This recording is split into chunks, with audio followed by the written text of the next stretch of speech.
back to the Mets, episode 6, a completely different feel than episode 5. The sky is no longer falling, guys. They figured it out. After an awful Thursday night game, they come back, win 3 straight. The Mets take 3 out of 4. So I would say a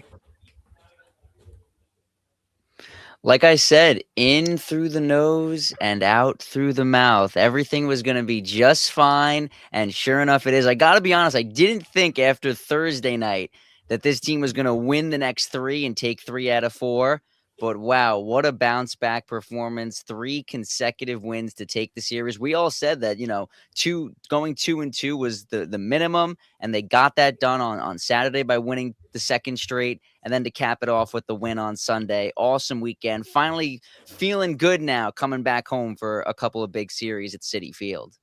Yeah, we knew taking down Logan Webb would be a tough challenge, and honestly, they looked a little lost at the plate with Logan Webb up there, but once they got to that bullpen, they were able to get some runs home and ultimately ended up getting that win on Sunday. Had to get Logan Webb out of that game. Now, this is going to be a fun episode for the two of you.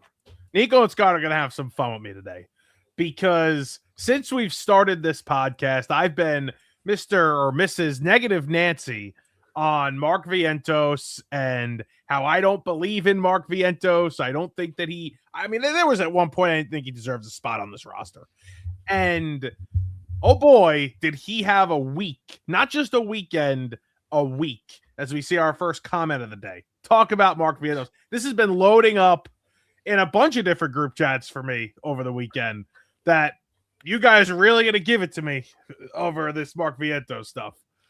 It seems like he thrives the most when his back is against the wall, right? Because 2023 wasn't a good year for him at all. He actually started 2024 in the minor leagues, was sent down, and then I remember he came back up early in that year. I think was that when he hit the walk-off home run against the Cardinals and really took off in 2024, then has a horrible year last year for the Mets. I mean, it was a bad year for a lot of guys, but specifically him, really down year after hitting the 27 home runs. And now it seems like he's turning it around again once everyone gives up on this guy. So it's funny to see how, the roller coaster of emotions we're seeing with Vientos for a guy that's only been in the league for 4 years. Yeah, I mean, it just seems like whenever he's doubted, it's when he plays the best. We saw it in 24, and this year again, it's just maybe it's even an odd year, an odd year thing. 23 he wasn't that great, 25 he wasn't that great, 24 and 26 so far in 26, obviously limited sample size, but again, it's when his back is against the wall that he's playing well. I joke that JD Martinez being back in the building might have an impact on how he's hitting, and I mean, ever since JD Martinez has come back, I think we've kind of seen that. So I'm very high on Mark Vientos. I have been since spring training, as you know, and I'm glad to see it pan out so far. And it's like what he did in the World Baseball Classic, what he did in spring training, you really had no hope. And again, it just shows you how much those games in the spring actually mean, right? They mean nothing. I mean, this guy literally couldn't hit anything in the spring, and he looks great. Now, of course, I'm not going to take like a complete full L on this just yet. I'm not just going to give up. And I want to be wrong. I told you guys this last week that I would like to be wrong about Mark Vientos. If he could be a productive bat in this lineup, of course, that's going to add so much to this team. But you do have to see it for a little bit longer, right? We got to see it maybe for a month, maybe another 3 weeks here. Let's see it over more than just a week. But right now, he carried this offense over the weekend. Well, I was actually going to give you some credit because you talked about how Vientos has struggled so much or did struggle in the World Baseball Classic and then in spring training, and now we're seeing him do well in the regular season. The opposite has been the case for Carson Benge, who, again, me and Scott were really excited about, wanted him on the opening day roster. You didn't think he was ready. He looked awesome in spring for the Mets and has been, lost at the plate so far through 9 games in the regular season. Hit the home run on opening day, and we all thought, okay, this guy's here to stay. And now it's just getting ugly for Carson Benge, especially when the offense now finally looks good as a team, right? They scored 10 runs, 9 runs, even, 5 runs on Sunday. He has nothing to do with that, just doing nothing at the bottom of the lineup. He's doing nothing right now, and he looks lost at the plate. There's a couple of hard outs. He had a hard out late in the game on Sunday afternoon. But I agree with you. I mean, I did not think he was ready, but he was kind of forced. And when Kaufman gets hurt, I'm going to agree with you. Like, hey, all right, let's give him a shot. Who else are you going to play out there? I just hope we don't get to a point with Carson Benge where he is sent down at some point in the middle of this season. That's my only hope, and it's trending towards that way, but you obviously never know. If he does struggle, though, isn't that the right thing to do? Like, why let him ruin his, possibly at least ruin his career on a season where they can. There are people that view this season as World Series or bust. I personally don't. I can understand, why you would, because Bichette might not be back next year. Polanco's only on a 2-year deal. There's going to be a lot of change. Who knows what's going to happen with the lockout if that happens in 2027.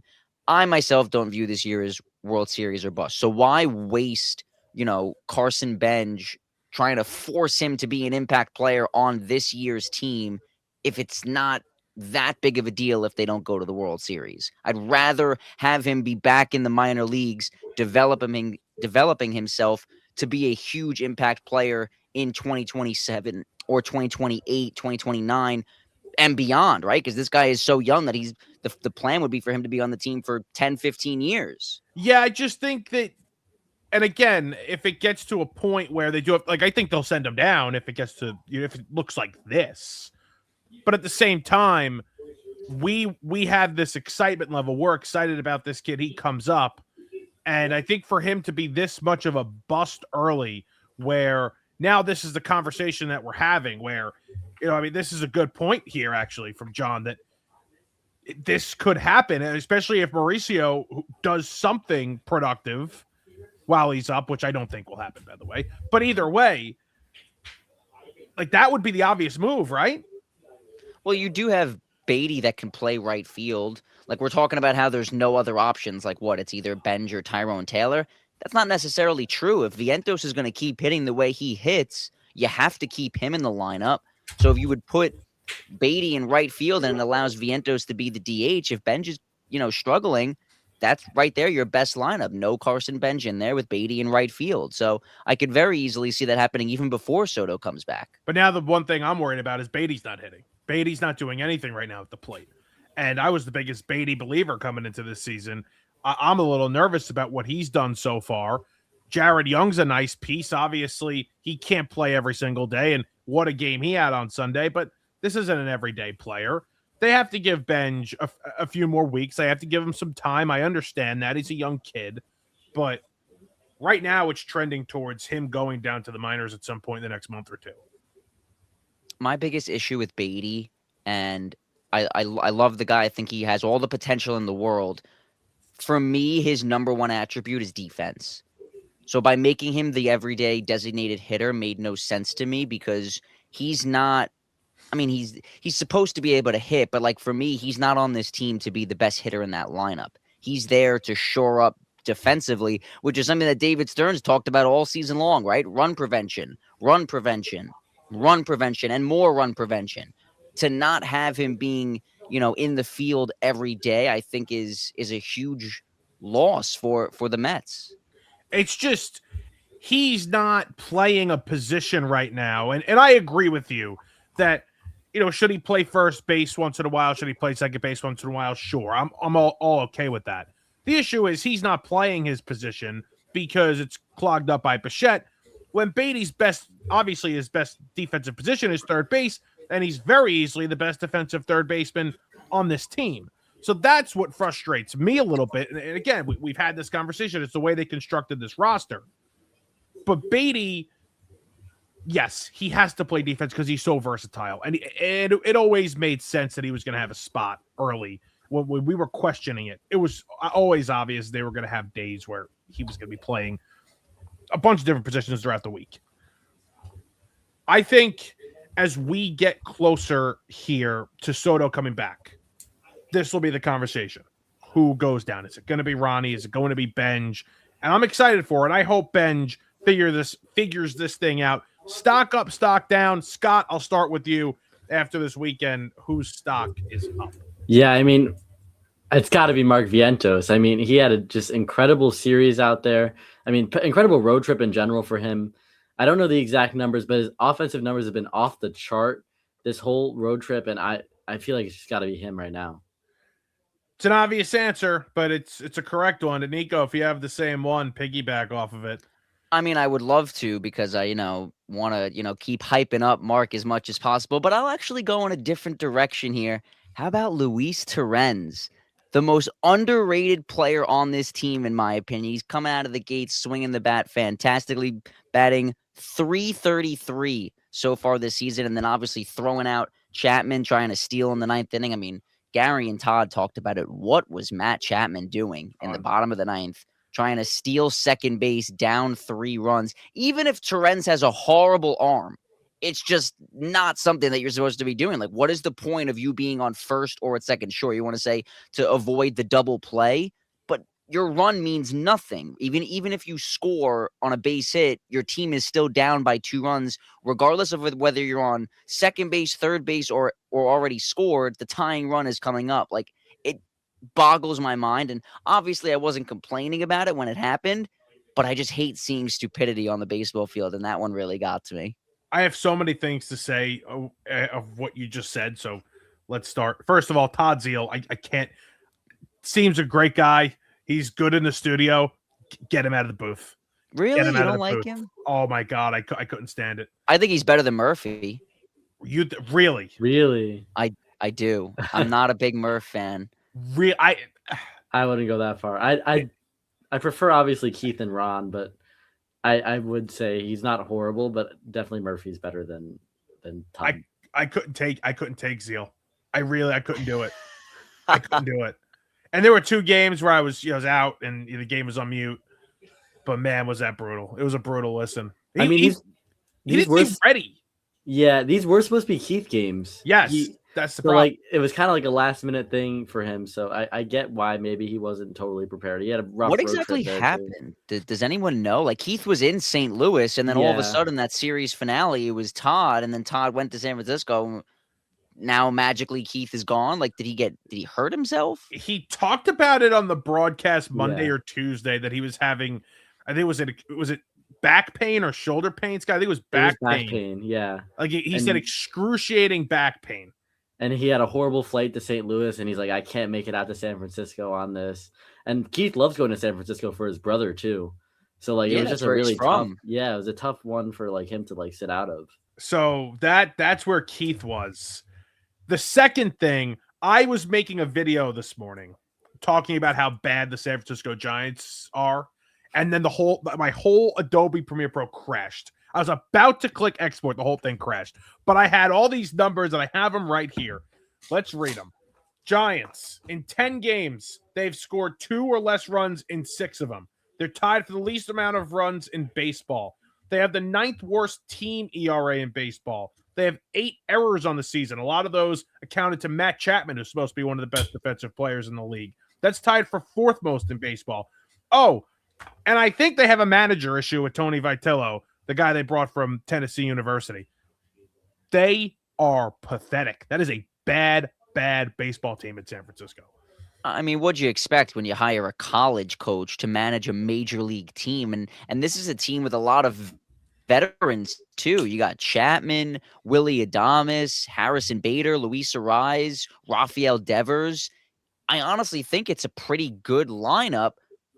But having a college coach come and manage all of these guys who have been in the league for a few years, just a recipe for disaster. I don't know what the Giants were thinking. It's just such a different like type of sport, like college baseball versus pros. Giving a guy that's only got college experience with no pro experience, it's 2 different worlds in the baseball world. It's crazy. That's 2 different worlds is kind of how I would put it. Yeah, it's 2 different. You're dealing with 2 different sets of human beings between college and pro baseball, and I think it's even a little different than college baseball, college basketball, and college football. I really do believe it's a little different because football is so regimented. It's just like you're always that constant set. Like you're always listening to the coach. The coach is always going to be that number 1 driving force. It's just. different worlds. My stock Yeah, up. Oh, sorry. No, you keep going. You go. No, I was just gonna say, like, look at an example with football is Jim Harbaugh. Went to Michigan, wins a national championship, was great before that with the 49ers, and now with the Chargers is doing amazing. So you see in football, it's easy for a coach. I don't want to say easy, but it's possible for a coach to go from college to the pros. Not so much in baseball. Your Michigan man. Nico's a Michigan man tonight. An hour from now, he's going for a natty. Oh boy, don't remind me. Trying to use this to take my mind off it. Oh, And I'm you brought sorry. it up. You don't want to think about it? You're not trying to think about this? I've been thinking about it all day. Okay. Too nervous. So now let's think about the Mets because that's going to make you feel better. Yeah, that's going to make you feel better. My stock up is Clay Holmes. Clay Holmes, 7 scoreless on Saturday night. Unbelievable job. He looked different in the World Baseball Classic this year. He looked good in spring, but those World Baseball Classic games that he pitched in for Team USA, I think it was the 1 or 2, I forget exactly how many. He looked so sharp. I am so pumped about what Clay is going to do this season. I've been saying it for a couple weeks now. He looked great again in San Francisco on Saturday night. So my stock up is Clay. I think this guy, he's been a great signing. I think Joe DeMayo tweeted. If you look at the numbers from last year to this year, he's been a really nice signing for the Mets and such a steal at $13 million a year. I'd like to hope that having a year of experience being a starter will allow him to avoid this. But last year, we saw him kind of run out of gas those last couple of months. So I'm being cautiously optimistic with him because if he's this great in April, that's great. That's awesome. But can he continue to do that into August, September, and hopefully even October? I'd like to think that the extra year now, knowing what it takes to get through a full season as a starting pitcher will help him, but it's just something to keep in mind as we go forward. The one thing that does give me some hope is that last year in September, he and Nolan McLean were their 2 best pitchers. He did step up in September last year. He did have that July and August where it was shaky, no doubt, and they have to be a little careful with him, and hopefully, they'll work in some off days here, give him an extra day. So I think they will do that, especially with Senga in this rotation as well. Talk more about Senga in a little bit. MVP are we all going Robert? We're all going to go Robert MVP. Not Robert, excuse me, Vientos MVP. Yep. Correct. Yeah, I think it just has to be. Although Robert's been good, surprisingly, still pretty good. Always on base. He's obviously not the MVP of the weekend, but I'm impressed with Robert. But Vientos, obviously, the MVP. Unbelievable weekend, carried this offense. LVP, can I start? Go ahead, yeah. Absolutely.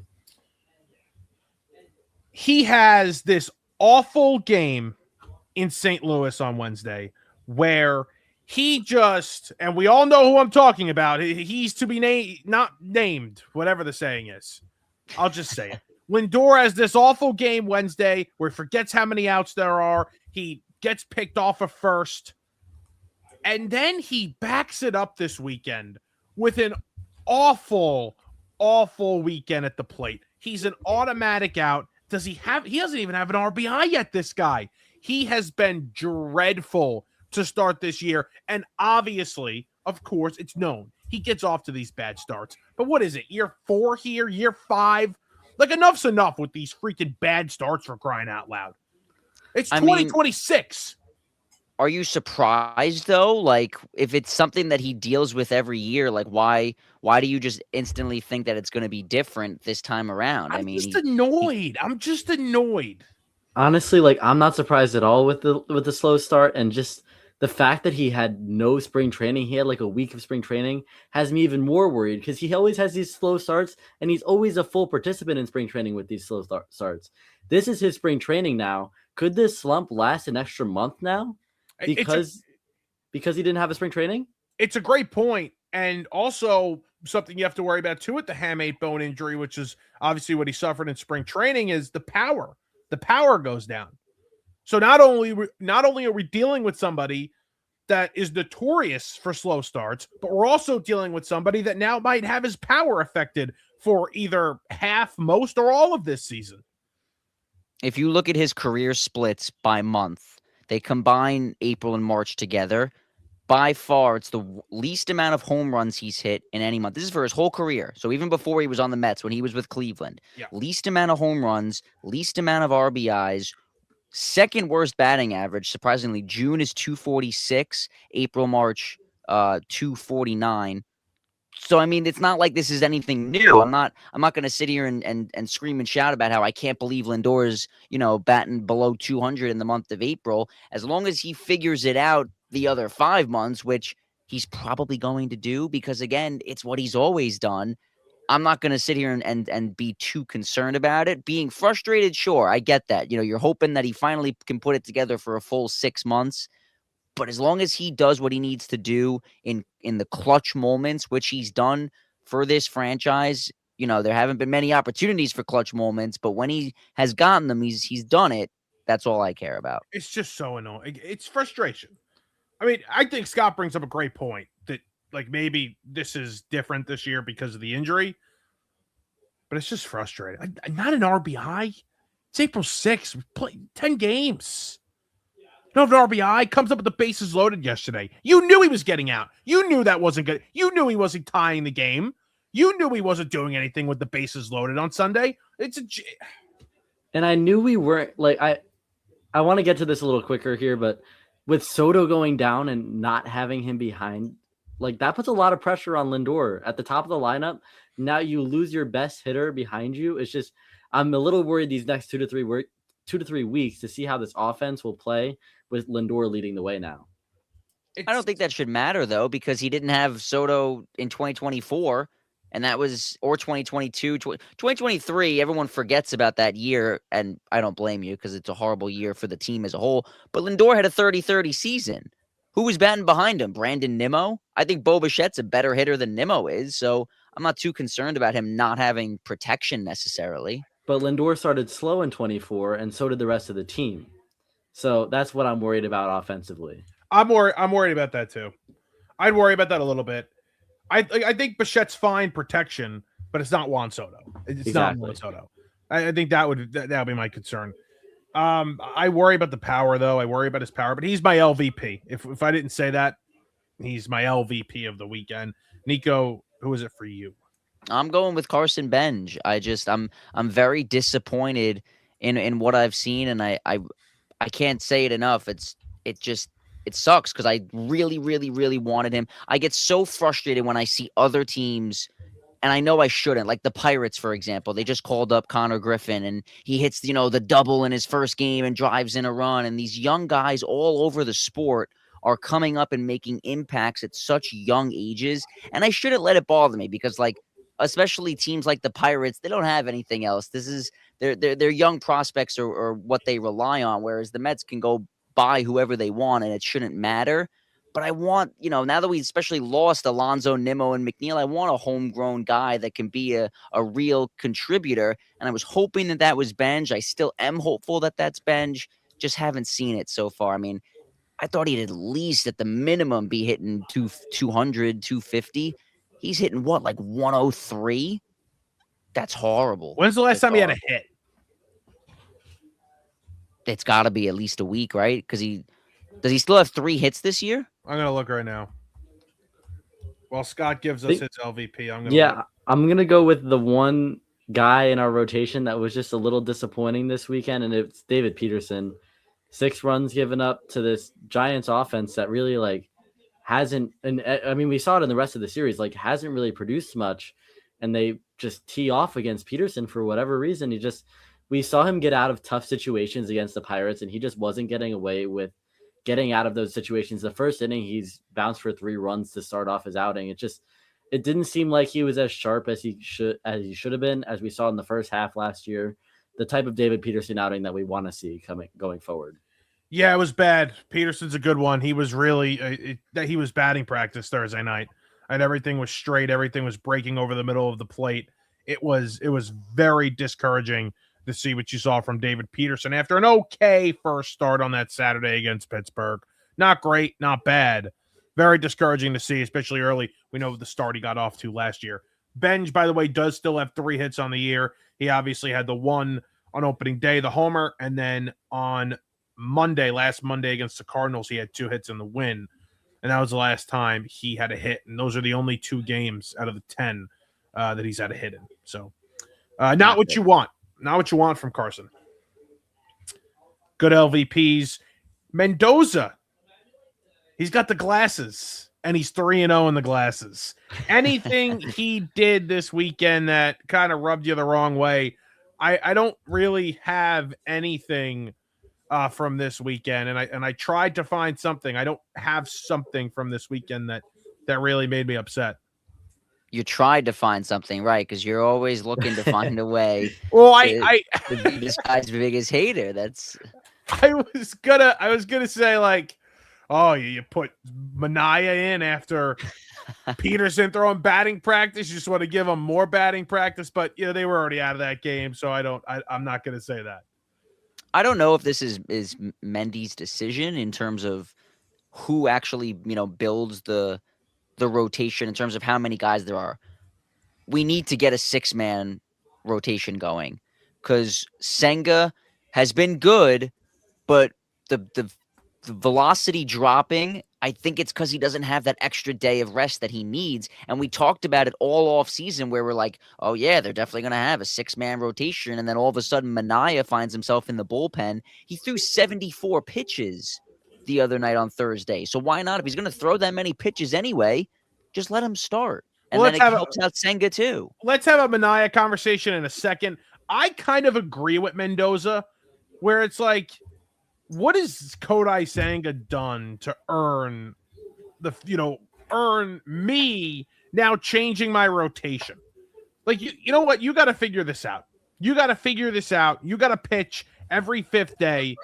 And I understand the issue. I get it. He slowed down Sunday. He did it. And I'm a little concerned about it. But I think either way, we're going to see this with Senga. I think no matter what happens, Senga is going to just drop off at some point. And obviously you'd rather it be later in the year, but I don't trust him. But what are the other teams that have Japanese pitchers doing? Like, why is this only an issue for Kodai Senga? Or are the other teams that have Japanese pitchers doing a 6-man rotation, or are they just telling their guys to figure it out and they do and it's no problem, and we're the only ones that are stuck with the guy that can't figure it out? I think basically we're the team that's stuck with one of the only guys that can't figure it out. I do believe Ohtani goes every 6th day, though. I think there's a way they work it where Ohtani's only pitching once a week, but I don't pay attention enough. And plus, he's coming off of the Tommy John still, so I wouldn't even know. I wouldn't even know that to be true. Half their rotation's Japanese with Yamamoto, Ohtani, and Sasaki. Well, Sasaki stinks. It was great out of the bullpen in the playoffs last year. He was great. Yamamoto, that's a different story. That we'd have to look at. That we'd have to find out. I don't know what they're doing at Yamamoto. I actually think Sasaki had a good start, one of his first starts this year. Now I'm actually interested. But I think it does have to do with like the age of these Japanese starters, because I mean Senga's on the older side coming over into the MLB, as opposed to Yamamoto and Sasaki, those names that you guys mentioned. So I think they don't really have to get tailored as easily as, they could get tailored much easier to a 5-man rotation than Senga can at an older age. It's a good point. Just Sasaki. I don't remember, but like Tanaka on the Yankees, I don't remember this ever being an issue. Like I was never listening to Yankee fans talk about how Masa Tanaka was this big, oh my God, he's got to have this amount of rest and then do this and then pitch on this 7th day and then, pitch on a Tuesday. It's like, come on. But I agree with the Mets for not giving in here. They also, they have a couple day offs coming up, so they can work a 5-man. How about this? The Mets don't have 6 guys that can start right now. How about that? How about that fact? That I think they do. I don't think Mania could start. I think you're basically punting a game. I think it's a Taiwan Walker day for the Phillies. You're punting it. You're punting a game. You mentioned let Mania start. You mentioned that he threw 74 pitches. He pitched 3 2/3 innings and threw 74 pitches. That's not efficient at all. It's not efficient. You're going to wear out your bullpen completely because you're going to need them by the 5th inning. He is so. Here we go. You want the word useless, and maybe it'll finally be correct. He might be the most useless player on this team. because you already technically have a long guy. Like Tobias Myers in an ideal world is your use high leverage pitch in the 7th, pitch in the 8th whenever you need him. But he could also be a long guy. Having Sean Manaea is completely useless in this bullpen because he just takes up a spot. I mean, we talked about it last week where you have too many long men. I think if you can get 5 innings out of Manaea in his starts, not only does it, add another starting pitcher that could go 5 innings, but it also just helps out the rest of the rotation and gives them more rest. We were just talking about Clay Holmes not getting worn out by August and September. Him and Senga both would benefit from this. And let's be honest, how many pitchers in today's day and age go 7-8 innings anyway? I think a 5-inning start every 6th day from Manaea isn't the worst thing, especially if it helps other pitchers on this team. But the problem is Freddie's not going past 5 1/3. McLean is perfect through 5, doesn't go past 5 1/3. But that's the issue. We should be more mad at those guys because they're supposed to be going 7 innings as the aces of the rotation. Well, 100%. But this is just the day and age we live in right now in baseball. You can't wear this bullpen out. And you're only wearing the bullpen out even more when you have somebody that can really only pitch every 3 or 4 days because he's your long man in games that you have no chance in. I mean, that's what Manaea is right now. It's also good to have, though. We talked about a couple episodes, Scott mentioned it, when Trevor Williams was in the bullpen for the Mets. There's going to be days where where someone goes out there and gets rocked, and you got to just, chalk it up as an L and try to find a way to get through it. And I think the best way is to save the bullpen. Just let a guy go out there and throw 70 pitches and eat up some innings. I agreed, but Trevor Williams is also like somewhat reliable. Like Trevor Williams wasn't this awful pitcher. There were times that like Williams would keep us in games and like we could start fighting back offensively. Manaea, yeah. You can't with Manaea. I really don't. I think he's done. I don't think he's that bad. I think he's done. I just the fastball's not there, and when the fastball's not there, he wasn't locating the other night. I get he's in a tough spot. I'll give you that. He's in a tough spot, not knowing when you're going to pitch, thinking you're a starter, this and that. Granted, it's broken up into multiple appearances, but he's gone 5 innings and only given up 1 earned run. Yeah, but it just doesn't look like it's not efficient, like Scott said. It's not efficient. I'm out. I'm out. We'll see. I mean, if Senga's velocity keeps dropping, they're going to have a conversation about it. I think yes, but I also think Christian Scott, it's not helping that Christian Scott and Jonah Tong, I almost forgot his name, were not pitching well in AAA. That's also I'm nervous. I'm nervous from what I've seen from Tong in AAA. Yes. Yikes. Yes. That is a little concerning. All right, let's get to what are we going to get to? We talked about Vientos. How about Marcus Semien?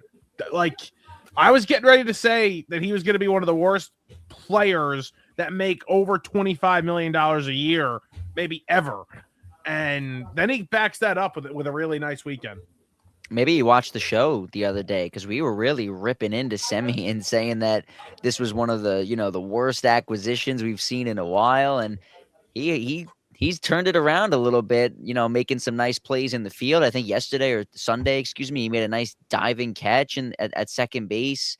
Coming up with a couple of big hits in this series. So that's all we're asking from him, right? He doesn't need to hit 300 and hit 40 bombs. Just be serviceable at the bottom of the lineup. That's it. He was so bad in that game on Thursday. He made the error. He came up with guys on. He struck out. It was really bad. I didn't think it could get worse for him, and then it did. And then that play in short center field there, left center, that was bad. When he called off Robert and I think it was Soto, I guess. He called him off, tries to go out there, makes that play, drops it. I'm like, this is not getting any better for this guy. I think the home run Friday night was really big for him. Just get some confidence, right? I mean, baseball is, at least, I've never played at the professional level, but from what everyone always says, it's 90% mental, right? So just getting him to feel good about his swing, his confidence levels, and I think that home run, hopefully, will continue to keep him going in the right direction. Juan Soto, we've kind of skipped around it. I can't believe we've gone this long without mentioning it, but he's going to be out 2 to 3 weeks. The way the offense played this weekend, and it's obviously going to change. You're going to go through slumps. Guys are going to not be as clutch as they were, but it's a massive loss, but I'm actually okay with it. Let's not extend this. Let's 2 weeks, 3 weeks, whatever it is. It's still early. IL them, and don't let this become an issue with a possible Achilles. Get this fully healthy and get back in here, at the end of April. I was actually fine with this and almost a little relieved by this, to be honest with you. Yeah, I actually couldn't agree more. I am so big on in this early in the year. I know that especially after last year, everyone's like every game matters. It's so important. You say it's not important now, but then it comes back to haunt you later on in the year. I get that, but losing him for 2 to 3 weeks in April is so much better than possibly risking losing him for the season if, God forbid, he tears his Achilles. So why play with fire? Just the team seems fine without him right now. It's not like he's away from the team. He was still in the dugout all weekend long. I saw him, laughing, talking with guys in the dugout. So the vibe is still there. Nobody freak out. Everything will be okay. All they have to do, in my opinion, I said this before when we were talking about after the Cardinals series, they were 3-3. Just stay around the 500 mark. Obviously, you'd like to be a little bit above that, sure, but they don't need to be 20 games over 500 by mid-June the way they were last year. Because clearly we saw that it didn't matter that they were 21 games over 500 because they collapsed. Yeah, it'd be nice to have that cushion in case they do struggle later on in the year. But just stay afloat right now. Don't let the sink ship this early in the year. That's exactly what they need to do. It's what they've done so far. Well, I also think it's a good point. I don't know if you brought this up, but I'll bring it up as I try and find the schedule. April's light. April's very light. You got Arizona coming in. Then you have the A's. Then you go to the Dodgers and the Cubs, which is not light. That's a tough road trip, although the Cubs are off to a little bit of a slow start here, I'm pretty sure. And then you come home for the Twins. You come home for the Rockies. You have a 10-game homestand against the Twins, Rockies, Nationals. So these home games early in April here, these are cakewalks. So obviously we can't count these as wins yet, but you do feel a little bit better. All right, you're going to LA, it'll be tough without them. You go to Chicago, that'll be tough without them. But these games at home, we should be able to get through and win those. If you could somehow split those 2 games, those 2 series on the road, and then win everything else at home, you're feeling good about where you are. I think 500. I think you should be shooting for better than 500, especially with the light teams on this schedule.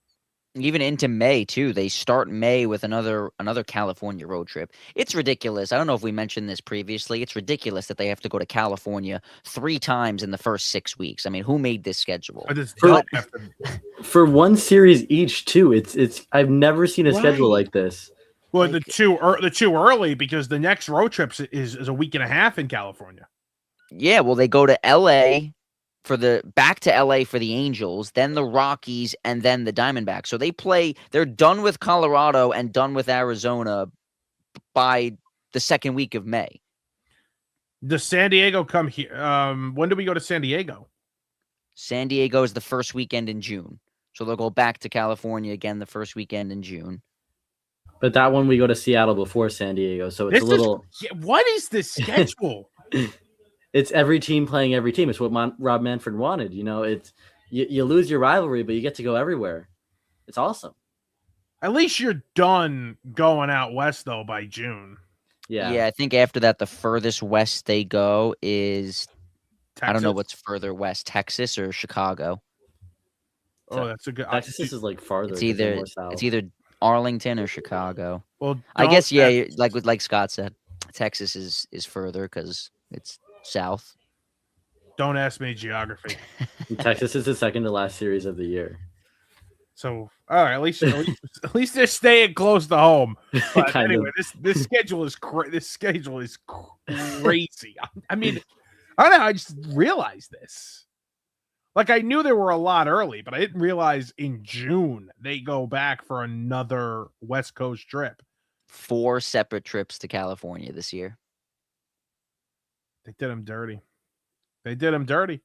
They did the fans dirty too. We got to stay up for 10 o'clock games. I love staying up late for 10 o'clock games. I enjoy it. Yeah, I despise it. No, It's horrible. I actually enjoy it. I don't know why. I love afternoon games, 1 o'clock. So you're pumped about this 4 o'clock start the next 2 days. I'm not. I'm pissed. Yeah, I mean, 4 o'clock is kind of just like, like it's not really daytime. I feel like it's like late afternoon, early evening. I'm not happy about it. You know, I love a good 1 o'clock game. Sun's, it feels like summer. The sun's out, big fan of that. The 10 o'clock games are just ew. It's going to be 4 o'clock. It's going to be 40 degrees tomorrow. So it's not going to be feeling like summer when the sun's out tomorrow. But I understand what you mean. And I do love, obviously, a nice day game. Did you see they were giving out free tickets because of the time change? Because originally these were supposed to be 7 o'clock games and they moved them up to 4 because of the weather conditions. They were giving out free tickets. I thought about it, but then like you said, it was going to be 40 degrees. I was like, yeah, no thanks. That's what they do. It's great. It's a great team. It's a great organization. I was wondering what they were going to do with the Yankees yesterday. You see the Yankees on Sunday had a 3.5-hour rain delay on Easter Sunday. Yeah. And, I was wondering if the Yankees do the same thing, because if there's a long rain delay at Citi Field, they give you a voucher to another game, regardless of if you stay or not for the game. How's cheap ass? Doubt it. Do they do it? I don't know. I'd be shocked if they did. If they don't do it, that's a bad look. And then you got Steve Cohen giving out free tickets for no reason. No, because if you were going to the game at 4 o'clock, if you had tickets to the game originally, which was 7, and you can't make it to the 4 o'clock, you could exchange those tickets for free right now. Yeah. But then on top of it, he's giving out free tickets to the game. So it's ownership right there. That's ownership. Hal's not doing that. Hal might give a voucher for the rain delay, but Hal's not doing that. Before we get out of here, Nico's passionate about this, and I'm very interested for this conversation. We kind of teased this conversation, maybe the first episode of the year, but we're really running long. Carlos Beltran, his number will be retired in September, number 15. Tyrone Taylor is going to be wearing 28 now, last worn by Cedric Mullins, by the way, last season. But Beltran, number 15, going in the rafters. Nico, you are not happy. I don't want to say I'm not happy, because I do understand the reasoning as to why they're gonna retire the number. I mean, he's had a big role in 2006. He's responsible for that NL East banner that hangs at Citi Field, and he's going into the Hall of Fame with the Mets hat on. He's only the 3rd player to do that. So it's just him, Piazza, and Seaver. Like, obviously you got guys like Gary Carter in the Hall of Fame, but none of them are wearing Mets hats. So I don't know. Like, when you think New York Mets, I just don't love that one of the players you're going to think of is Carlos Beltran. I just don't see him as an icon for the franchise. And the other thing is, I know we were texting about this in our group chat, 64 years as a franchise, they have 11 playoff appearances. 11. Carlos Beltran's now going to be the 11th retired number. They have the same amount of playoff appearances as they do retired numbers. I know every franchise is different in terms of their standards, but could we have a little bit of, I don't even know, just feel like it's a good historic franchise. It looks so sad that there's no championship history, yet they have 11 retired numbers. It's like you're just making the playoffs is the equivalent to winning a World Series in the Bronx.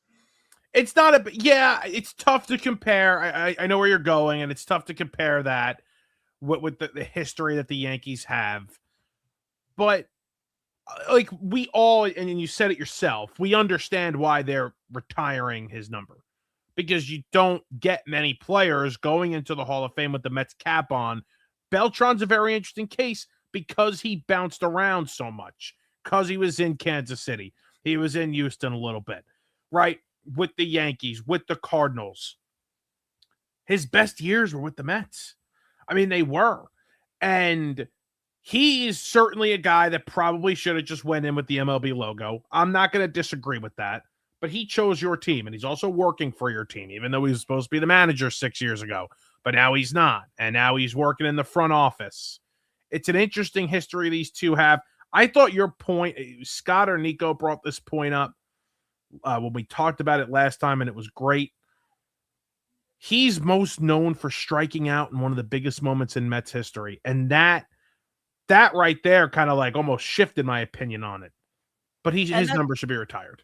That's not fair to him. I get that. And I don't view him, that I don't think of when I think of Carlos Beltran, I don't think of him as the guy that struck out to end the NLCS in 06. It's just, I don't know. When you look up at those numbers, it's David Wright, and then it's champions. It's Keith Hernandez, Darryl Strawberry, Doc Gooden, Tom Seaver.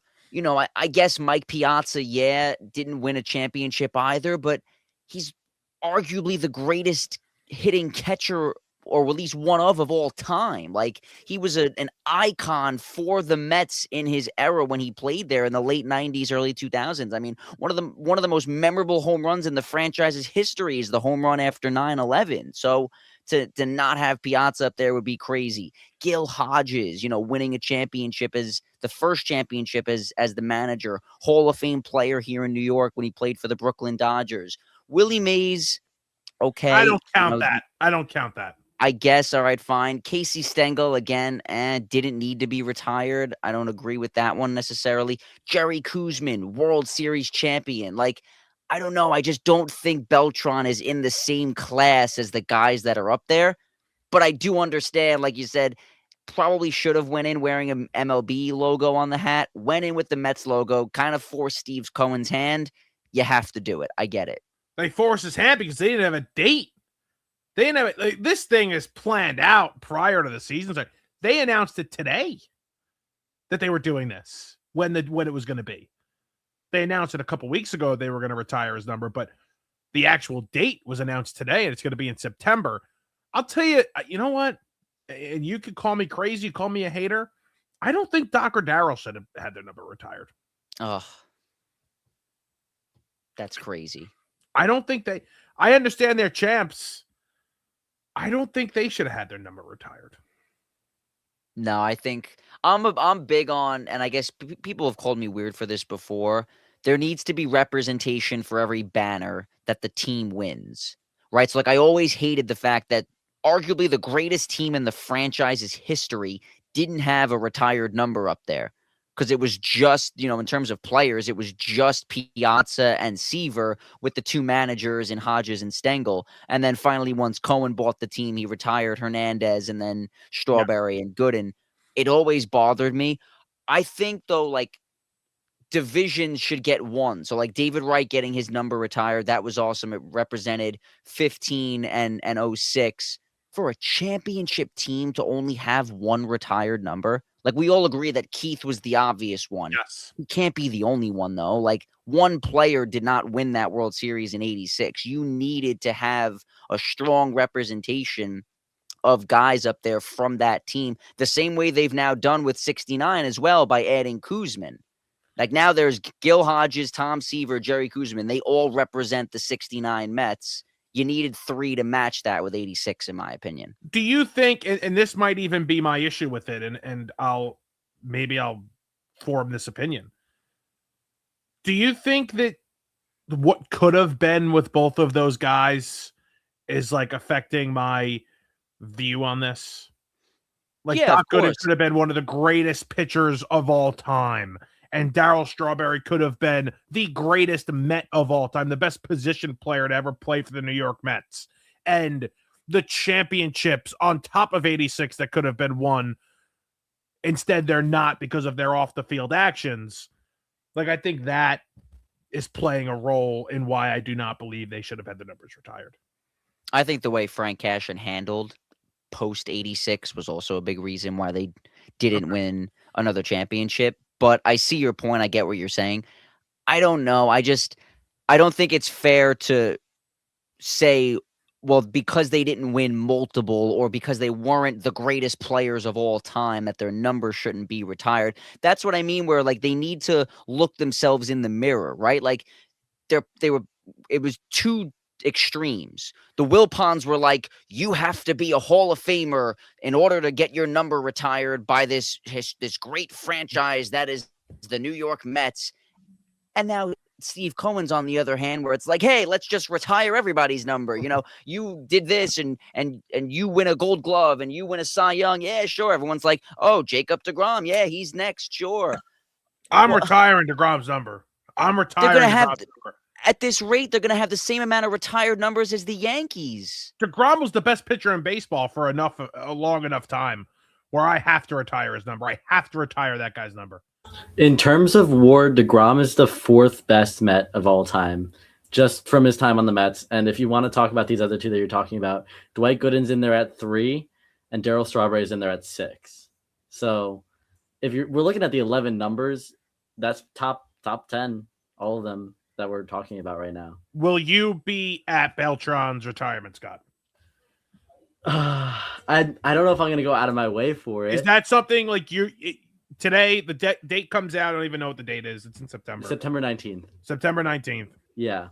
Are you sitting there and that's circled on the calendar like, oh, September 19th, that's Beltran Day. I got to be there.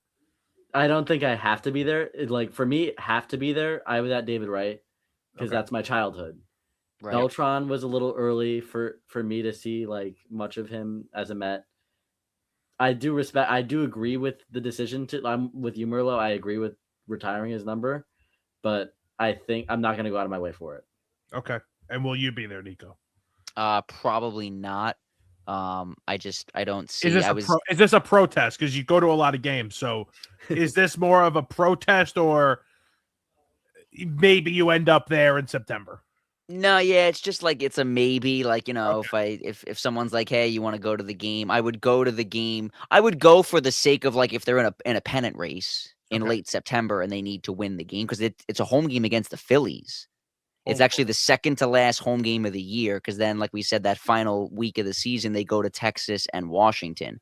So if that has NL East title implications, for the sake of that, yeah, I'll be there. But I'm not sitting there saying like, oh my God, it's, you know, Carlos Beltran retirement day. I got to be there. The way I was with a lot of other numbers. I was there for Piazza. I was there for Willie Mays, even though I was really there for Old Timers Day because that was kind of like a surprise. Yep. I was there for David Wright and I was there for Doc.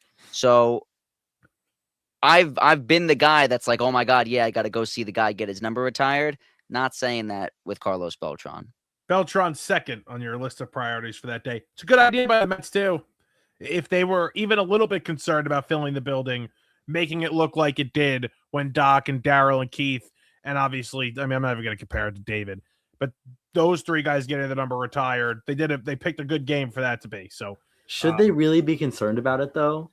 I don't know. I think if you put that against, I'll use an example from who did they retire Wright's number on? It was the Reds. Yeah. You give me a random weekend game against the Rockies or the Reds or somebody like that. Like, is the place going to be crowded? Yes. But is it going to have the level of excitement and energy as the four guys we just mentioned? Absolutely not. It will if you're playing in a pennant race for the division against the Phillies. And like Nico said, in the last weekend is it the last weekend that they played at Citi Field? Their last home game, second to last weekend of the entire season. Little concern. All right.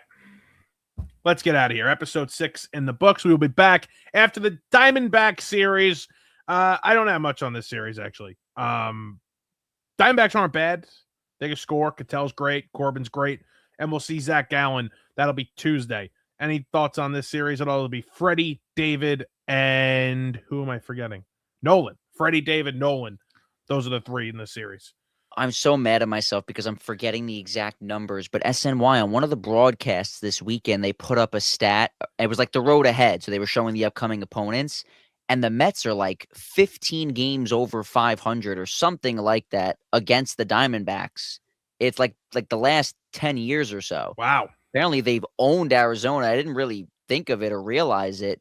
So again, especially with the games being at home, this is definitely a series that they should win. I'm gonna be annoyed if they don't take at least 2 out of 3 this week. So you'll be me last week if they don't win this series. Yeah, and listen, I get even if they lose, they'll still be about because they'd be what 7-6, assuming that they don't knock on wood get swept. But it's just I want to see them build now off of this 4-game series in San Francisco where they took 3 out of 4. Try to, build some positive momentum on this homestand now, and it starts with taking 2 out of 3 at home against the team that apparently we dominated over the last decade. I noticed it last year a little bit, but not like that. Like not like over the last 10 years, 5 years. It's interesting though. All right. Episode 6 in the books. Talk to you guys after the Diamondback series, and we'll preview the A's. Jeff McNeil back in town this weekend. I'll be there for the tribute video Friday. Talk to you guys then.